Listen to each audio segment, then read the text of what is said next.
वर्णिवेशरमणीय दर्शनं मन्दहासरुचिराननाम्बुजं पूजितं सुरनरोत्तमैर्मुदा धर्मनन्दनमहं विचिन्तये।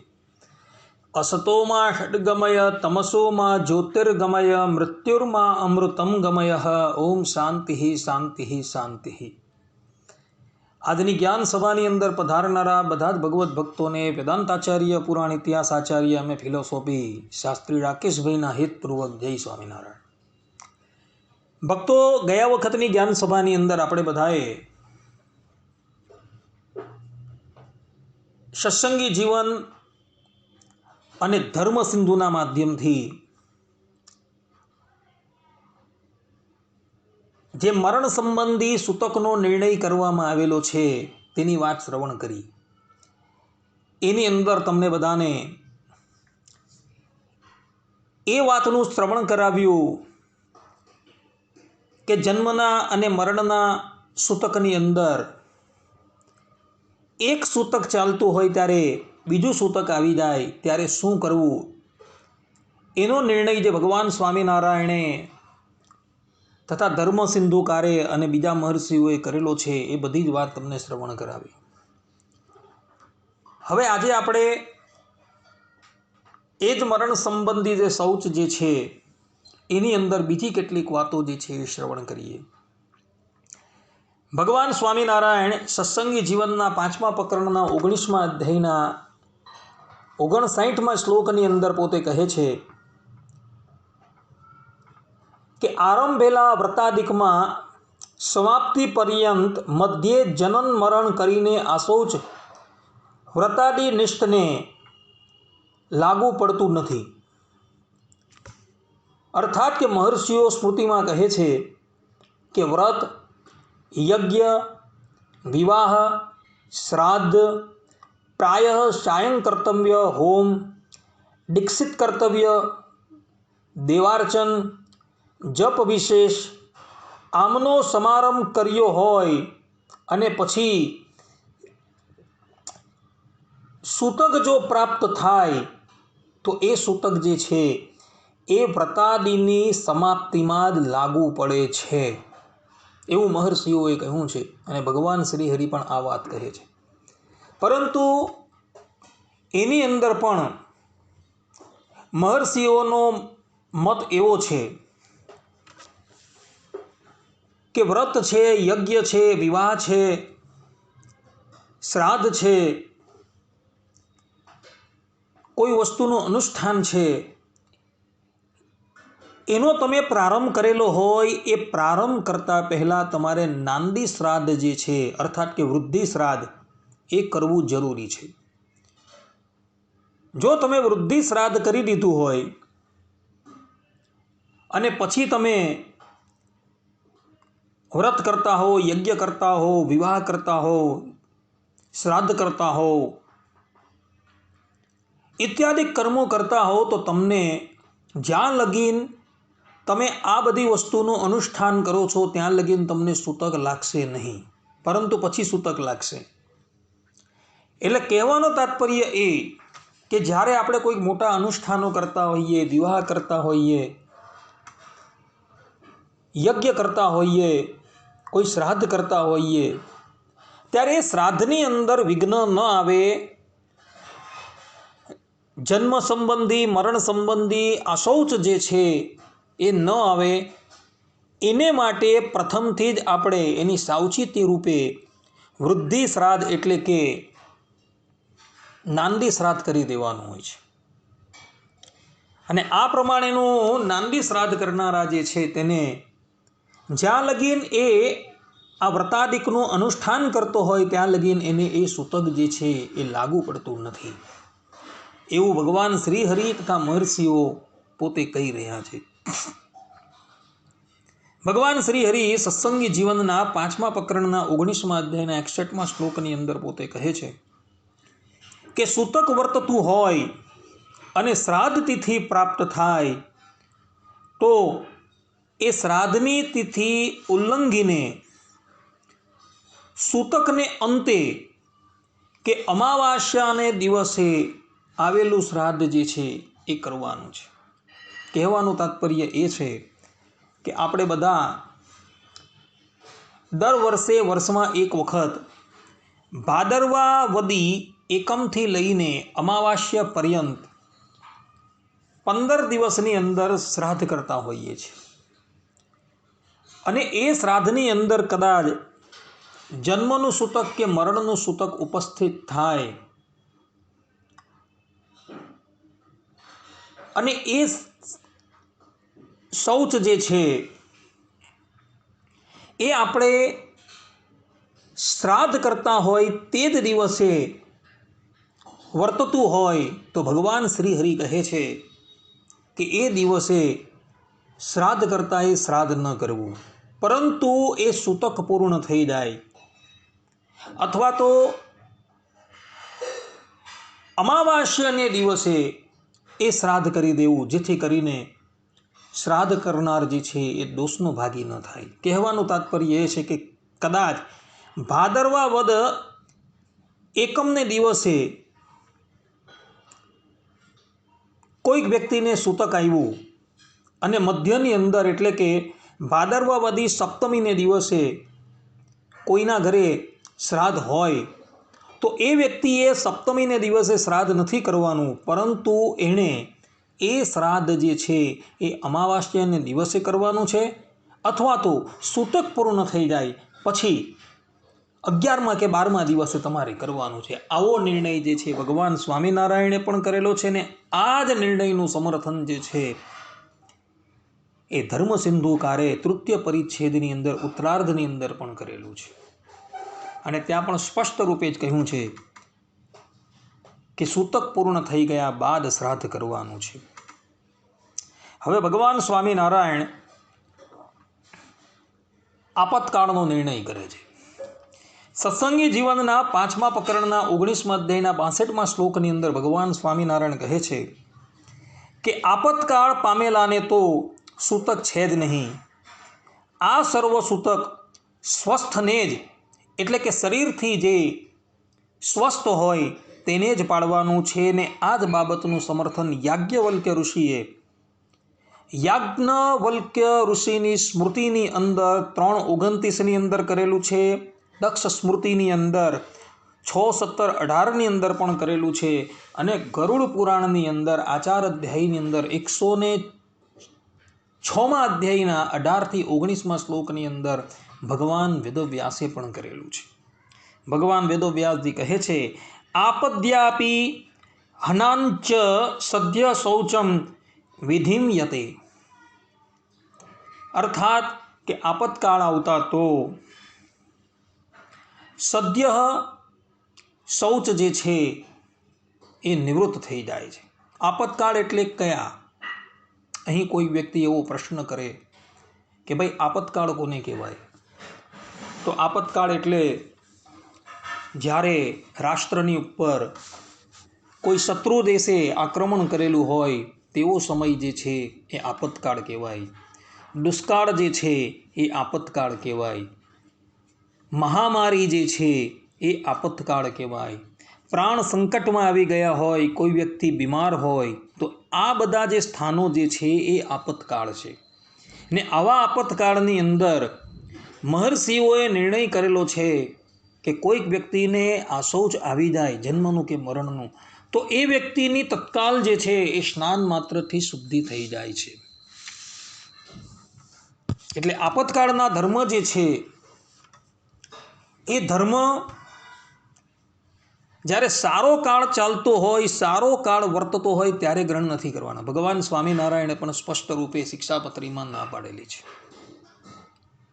માટે ભક્તો આપતકાળ જે છે એ આપતકાળ શાસ્ત્રોની અંદર, એમાં પણ મહાભારતની અંદર ગંગાપુત્ર ભીષ્મએ શાંતિ પર્વની અંદર આપતકાળના ધર્મો તથા આપતકાળ જે છે એ નિર્દેશ કરેલો છે. એ આપતકાળ જે છે એ આપતકાળ પ્રમાણે એ બધા ધર્મો જે છે એ પાળવાના છે. પરંતુ અલ્પ આપતકાળ હોય અને અલ્પ આપતકાળની અંદર તમે આપતકાળના ધર્મો પાળવા જાઓ તો એ જે છે એ યોગ્ય નથી. એટલે રાષ્ટ્રની ઉપર કોઈ શત્રુ રાષ્ટ્રએ આક્રમણ કરેલું હોય, મહામારી હોય, પ્રાણ સંકટમાં આવી ગયા હોય, દુષ્કાળગ્રસ્ત પરિસ્થિતિ ઉત્પન્ન થઈ ગઈ હોય, તો એવા સમયની અંદર મહર્ષિઓએ તથા ભગવાન શ્રી હરિએ એવો નિર્ણય કરેલો છે કે મનુષ્યના આ શૌચની નિવૃત્તિ જે છે એ તત્કાલ થઈ જાય છે. માટે ભક્તો આ વાત ખાસ ધ્યાન રાખજો. હવે ભગવાન સ્વામિનારાયણ સૂતકમાં નિત્ય કર્મો કરવા કે ન કરવા એનો નિર્ણય કરે છે. સત્સંગી જીવનની અંદર 5મા પ્રકરણના 19મા અધ્યાયના 63 અને 64મા શ્લોકની અંદર ભગવાન સ્વામિનારાયણ કહે છે કે સૂતકમાં નિત્ય કર્મો સમંત્રક, સ્નાન, સંધ્યાદિ તો ન કરવા, નૈમિતિક તો પ્રારંભેલા પુત્ર જન્મનું બંધી, જાટેષ્ટી આદિક યથાવિધિ કરવા જ. નિત્ય કર્મો ન કરવા એમ કહ્યું, તેમાં સંધ્યા તો સર્વથા ત્યાગ ન કરવી, કિંતુ દર્ભ જલ વર્જિત માનસી સંધ્યા મંત્રો ઉચ્ચારણ વિના કરવી જોઈએ, અને વૈશ્વદેવ આદિક જે કર્મ જે છે એ ન કરવા જોઈએ. ભગવાન શ્રી હરિ પોતે કહી રહ્યા છે કે સૂતકની અંદર તમારા જે નિત્ય કર્મ જે છે, સ્નાન છે, સંધ્યા છે, એ કેવી રીતના કરવા? તો સ્નાન તો તમારે કરવાનું જ છે, પરંતુ સ્નાનની અંદર પણ સ્નાનના જે મંત્રો શાસ્ત્રોની અંદર કહ્યા છે એ મંત્રોનું ઉચ્ચારણ નથી કરવાનું. સંધ્યા પણ તમારે કરવાની છે, પરંતુ સંધ્યા જે છે એ કેવલ ને કેવલ માનસિક કરવાની છે. ગાયત્રી જપ જે છે, દ્વિજ જે છે, જેને ગાયત્રીનો અધિકાર છે, સંધ્યાનો અધિકાર છે, વૈશ્વદેવનો અધિકાર છે, એ લોકોએ પણ કેવલ ને કેવલ માનસિક સંધ્યા કરવાની છે અને કેવલ માનસિક ગાયત્રી જપ જે છે તેનું ઉચ્ચારણ કરવાનું છે, બીજું નથી કરવાનું. કેટલાક મહાત્માઓ જે છે એ હમણાં થોડા દિવસ પહેલાં એવું બોલેલા હતા કે ભાઈ સૂતક જ્યારે આવે ત્યારે એમણે માનસિક કર્મો પણ કંઈ નથી કરવાના. અર્થાત કે સનાતન વૈદિક ધર્મની અંદર પરબ્રહ્મ પરમાત્માની આપણે જે માનસી પૂજા કરતા હોઈએ છીએ એ માનસી પૂજા કરવાની પણ એ મહાત્માએ ના પડેલી, પરંતુ એ લોકોની એ વાત જે છે એ સંપૂર્ણપણે ભૂલ ભરેલી છે. સત્સંગી જીવનની અંદર 5મા પ્રકરણના 19મા અધ્યાયના 63 અને 64મા શ્લોકની અંદર ભગવાન સ્વામિનારાયણે માનસી સંધ્યા કરવાની પણ આજ્ઞા આપી છે જન્મ અને મરણના સૂતકની અંદર. તથા એ જ વાત જે છે એ ઇતર મહર્ષિઓએ પણ માન્ય કરેલી છે. સ્મૃતિ સમુચ્ચયની અંદર પણ આ વાત લખેલી છે કે સૂતકની અંદર તમારે માનસી સંધ્યા જે છે એ કરવી, ગાયત્રી જપ જે છે તે પણ માનસિક કરવા. હવે જ્યાં સંધ્યાની છૂટ આપતા હોય, અર્થાત કે વૈદિક કર્મ જે છે તેની પણ મહર્ષિઓએ છૂટ આપી હોય, અર્થાત કે માનસિક રીતે એ કરવાની છૂટ આપી હોય, તો પછી માનસી પૂજા શા માટે ન કરી શકાય? ભક્તો, માનસી પૂજા જે છે એ તમે અવશ્ય કરી શકો છો સૂતકની અંદર પણ, પરંતુ પ્રત્યક્ષ પૂજા જે છે એનો બાધ કરવામાં આવેલો છે. જે લોકો દ્વિજ છે અને દ્વિજ પોતાના ઘરે જે વૈશ્વદેવ કર્મ કરતો હોય છે, એ વૈશ્વદેવ કર્મ પણ જ્યાં લગીન સૂતક ચાલતું હોય ત્યાં લગીન એણે મોકૂફ રાખવાના છે. ભક્તો, આ વૈશ્વદેવ કર્મ જે છે એ વૈશ્વદેવ કર્મ ગૃહસ્થના ઘરે જે છે એ 5 જગ્યાએ જે પાપ થાય છે, ખાંડણિયાની અંદર, ચૂલાની અંદર, પણિયારાની અંદર, તથા આપણે વાસિંદુ વાળતા હોઈએ છીએ ત્યારે ઇત્યાદિ 5 સ્થાનોની ઉપર જે પાપ થતા હોય છે એ પાપના નિવારણને અર્થે વૈદિક અગ્નિની અંદર, સ્માર્ત અગ્નિની અંદર અથવા તો લૌકિક અગ્નિની અંદર વેદાદિક શાસ્ત્રોની અંદર જે પ્રમાણે મંત્રો બતાવેલા છે એ મંત્રો દ્વારા એ દેવતાઓની આહુતિ આપવાની હોય છે તેને કહેવામાં આવે છે વૈશ્વદેવ. તો એ વૈશ્વદેવ કર્મ જે છે તેણે પણ આ સૂતકના કાળ દરમિયાન મોકૂફ રાખવાના છે. કોઈ વ્યક્તિ એમ કહે કે આપણે સૂતકનો કાળ હોય ત્યારે ઠાકોરજીના ભોગનું શું કરવું, અર્થાત કે ભગવાનને આપણે જે નિત્ય ભોગ ધરાવીએ છીએ તેનું શું કરવું, તો તેને માટે પણ મહાત્માઓએ વિધાન કરેલું છે કે એવા સમયની અંદર તમારા ઘરે જે ભગવાનનું સ્વરૂપ હોય એ સ્વરૂપને પ્રાર્થના કરી દેવી કે પ્રભુ આજે આપ શ્રી લક્ષ્મીનારાયણ દેવ, નરનારાયણ દેવ કે ગોપીનાથજી મહારાજની પાસે પધારી ત્યાં જઈને ભોગ જે છે એ આરોગજો. સૂતક દરમિયાન અમારાથી આ જે સામગ્રી જે છે એ બનાવી શકાય એમ નથી. આ પ્રમાણેની ક્રિયા જે છે એ કરવાની હોય છે. કોઈ વ્યક્તિ એવું કહે કે ભાઈ અમારે એવો નિયમ છે કે અમે તો ભગવાનને અર્પણ કર્યા વગર કંઈ પણ વસ્તુનો ભોગ લગાવતા નથી, તો સૂતક કાળ દરમિયાન અમારે શું કરવું? તો એને માટેનો પણ નિર્ણય જે છે આચાર્ય વલ્લભાચાર્યજીએ પોતાના એક ગ્રંથની અંદર કરેલો છે. અને એની ઉપર, એ ગ્રંથની ઉપર જે ટીકા લખાય છે એ ટીકાની અંદર પણ આ વસ્તુનો નિર્ણય કરેલો છે. આચાર્ય વલ્લભાચાર્યજીએ સિદ્ધાંત શિરોમણી નામનો ગ્રંથ કરેલો છે અને એની ઉપર એમના જ એક વંશધર જે છે પુરુષોત્તમલાલજી તેમણે ટીકા કરેલી છે અને ટીકાની અંદર આ બાબતનો ખુલાસો કરેલો છે કે જ્યારે મનુષ્ય અર્થાત કે ભગવદ્ ભક્ત એવા સમયની અંદર ભગવાનને ભોગ ધરાવી શકે એમ ન હોય તો એણે મનોમન ભગવાનને સામગ્રીઓ જે છે એ નિવેદિત કરી દેવાની છે અને પછી એ સામગ્રીનો જે છે એ ભોગ લગાવવાનો છે અને ભોગ લગાવ્યા બાદ પછી એ શેષ પ્રસાદી જે છે ગ્રહણ કરવાની છે. આ પ્રમાણનો નિર્ણય કરેલો છે. અથવા તો ભગવાન શ્રી હરિનું નામ સ્મરણ કરતાં કરતાં ગ્રાસે ગ્રાસે એ જે પ્રસાદ જે છે એ ઉદરની અંદર પધરાવવાનો છે. રામાનુજ સંપ્રદાયની અંદર એવો નિર્ણય કરવામાં આવેલો છે કે આવા સમયની અંદર તમારા કંઠની અંદર જે તુલસી હોય છે એ તુલસીને સ્પર્શ કરાવી તમારે એ સામગ્રી જે છે એ ગ્રહણ કરવાની છે. કારણ કે કંઠમાં રહેલી જે તુલસી જે છે એ તુલસી આપણે ભગવાન શ્રી હરિના ચરણની અંદર નિવેદિત કરીને પછી ગ્રહણ કરતા હોઈએ છીએ, અર્થાત કે ધારણ કરતા હોઈએ છીએ. અને ભગવાનના ચરણની અંદર જે પણ કોઈક વસ્તુ સમર્પિત કરવામાં આવેલી હોય છે એ ભગવત રૂપ થઈ ગયેલી હોય છે. માટે તુલસીનો સ્પર્શ કરીને પછી એ અન્ન છે, જલ છે એ ગ્રહણ કરવાનું છે.